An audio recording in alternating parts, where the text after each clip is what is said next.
हां, long weekend असल्यामुळे सर्व टुरिस्ट पुणे, मुंबई, नाशिक वगैरे इथून येत आहेत.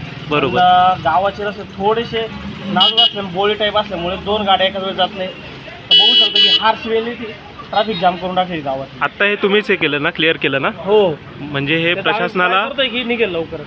प्रशासनाला दाखवण्यासारखं आहे की म्हणजे काय काय. त्याच्या आधी थोडी लेफ्टला घेऊन जा. चला चला तुम्ही पुढे चला. येऊ दे.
लोक येतात ना. साहेब कुठून आला तुम्ही?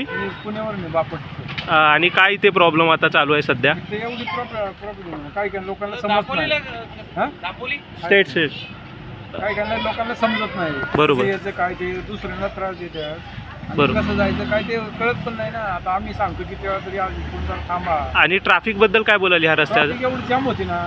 काय आत्ताच तुम्ही क्लिअर केले ना हा. सर्व टोटल? 10 मिनिटं जवळजवळ 25 ते 30 गाड्या ह्या रस्त्यात फसल्या होत्या. लगेच जाम होतं ना. म्हणजे हा अंजारल्याचा हा रस्ता आहे. Main रस्ता. अंजारले ते दापोलीचा मेन रस्ता आहे. त्याची रुंदी बघा आणि ह्या गाड्या सर्व फसून जातात. लई जाम होतं ना. गाड्या जाम होऊन जातात आणि 10 मिनिटाच्या clear जवळजवळ 2 तास इथं ट्रॅफिक जाम होतं. आता कुठे मूळ स्थितीत आले ते. आता आम्ही इथलंच आहे. तर प्रशासनाला याच्याबद्दल दापोली हे कोकण एक पर्यटन स्थळ आहे. बापट बोलतो म्हणून सांगा त्यांना. मग एवढं प्रॉब्लेम व्हायचं लोकांना म्हणावं. आणि बाहेरचे Thank लोक you. येतात ना.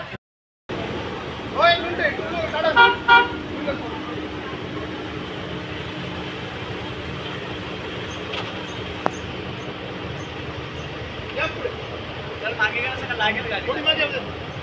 बस बस बस.